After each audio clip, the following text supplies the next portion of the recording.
The Peregrine, now in its 8th iteration, has seen quite a few changes over the years. None quite as drastic as what we saw with the 7 last year, maybe with the exception of what the 8 is this year. We maintain a really aggressive type of tread, we maintain that 4mm drop, and it's roughly the same type of weight, coming in at right around 10 ounces. Some of the biggest differences: the upper, the rock plate, the whole thing. We'll get into details and we'll talk about that a little bit more.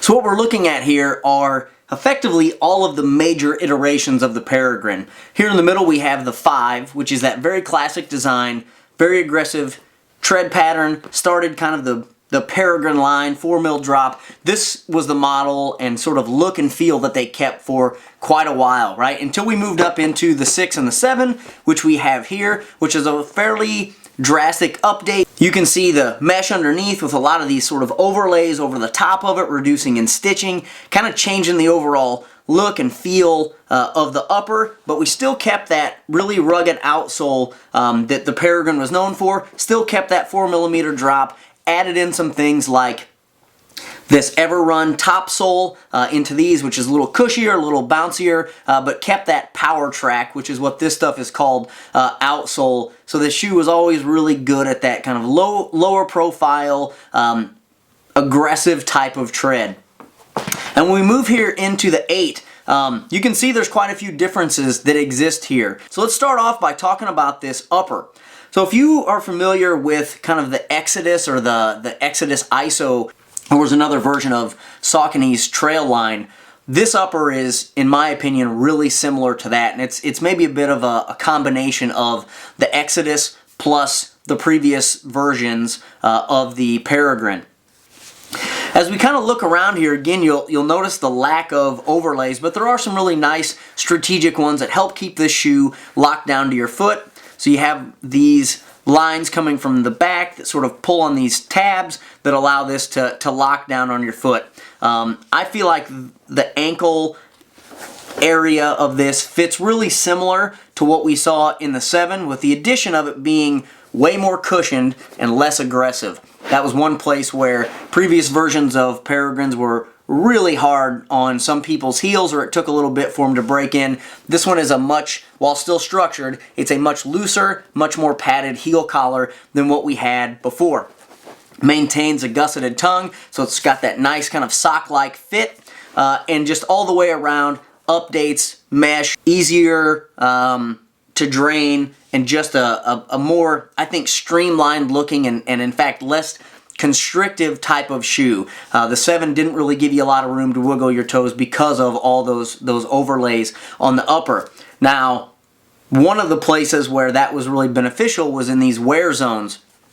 This shoe has about 100 miles on it, and you can see here we're starting to get some wear already, and on this side we're starting to get some wear already. But that's something I'm going to have to look out for as I use this, because 100 miles for a shoe to be falling apart is not ideal. So really nice upper though, besides sort of the wear area. Good fit, don't feel like I slide around a lot, more toe room than the previous one. Shoe locks down really good in the midsole and around the foot for a nice good feel, especially when you're doing things like cornering or barreling downhill or whatever. Was able to lock in really well. The other thing I'll note here is the sock liner. You can see this one's kind of muddy and dirty. That's because it's been a wet, soppy mess here the last week or so here in the Portland area, and I'm happy to report that at least in my few really wet runs, this thing is not falling out and sliding all over the place. So that's a definite upgrade from the past version, where I actually would put shoe goo on the bottom of these and glue them down to the insole to keep them from sliding. So far, not been a problem. I've gone about 4 hours in these in the wet and not had that as an issue. Let's flip over to our midsole here. This is a neutral shoe, 4mm drop. This is power foam that's all along the midsole, so there's not any blocks, any pronation control devices. This is listed as a neutral shoe. It's good cushion. It's good general cushion that I felt like provided plenty of cushion and responsiveness on road, on trails, on rocky sections, on mud, a little bit of everything. This shoe to me is really a good all-arounder in terms of that. Doesn't feel sluggish, doesn't feel sloppy. It's firm enough that you can run fast, but there's enough cushion there that you don't feel like you're taking a beating, specifically in rocky sections. With that in mind, as we kind of flip over here to the outsole, one of the things I want to point out is there is a major amount of flexibility that's been added to this version of the Peregrine. So just for a quick example, you can see me push my hand in and that shoe actually sinks in, and I think even show that more, I can do a simple twist here, right? Squeeze, and this shoe is very flexible in the midfoot. Compare that to our previous version where I can't really do anything. And you'll also note that in here we have a rock plate, and in here we do not. So it's less protective. And you do notice it. It's not a bunch, but it's noticeable that it is not there comparatively. The pro to that is this shoe feels way grippier and way less rigid. So I feel like when I'm on some terrain that has me kind of moving around a lot, this thing grips better, and I'm going to assume it's because my foot has a little bit more control over being able to dig in versus being on a much harder platform. So pros and cons there, right? The last thing I want to talk about is the thing that I think makes a Peregrine, and that is this aggressive outsole.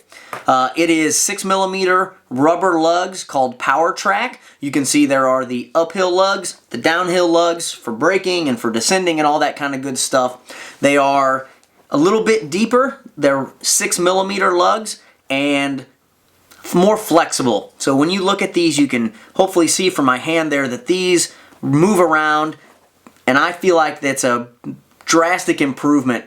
One of the things in the previous Peregrine lines that was always a little sketchy was being on slick, hard surfaces. You'd slide around because they didn't have a lot of give in those lugs. They were hard, so it was like something hard on top of something else hard, and it created kind of a skating thing, which was not always fun when you encountered those types of obstacles. Because these are a lot more flexible, they sort of diffuse out, they give a little more grip, they kind of smush, if you will, which adds a little more surface area and lets them grip a lot better. In closing, this is a great shoe.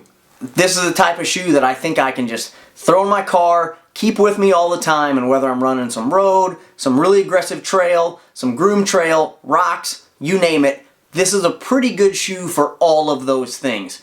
The lack of a rock plate, it's somewhat noticeable, but man, it's been very, very minimal compared to what I thought it would be.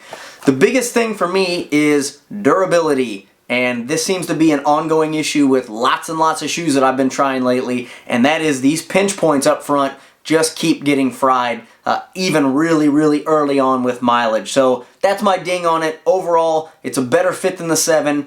It's more flexible. I feel like it's more stable. I'm not rolling my ankles. I just feel like it's a better grippy, put together shoe than what the last iteration was, and it'll probably be comfortable for a lot more people because of some of the changes that they've made. Questions, comments, leave those below the video. Thanks for watching, and we'll catch you next time.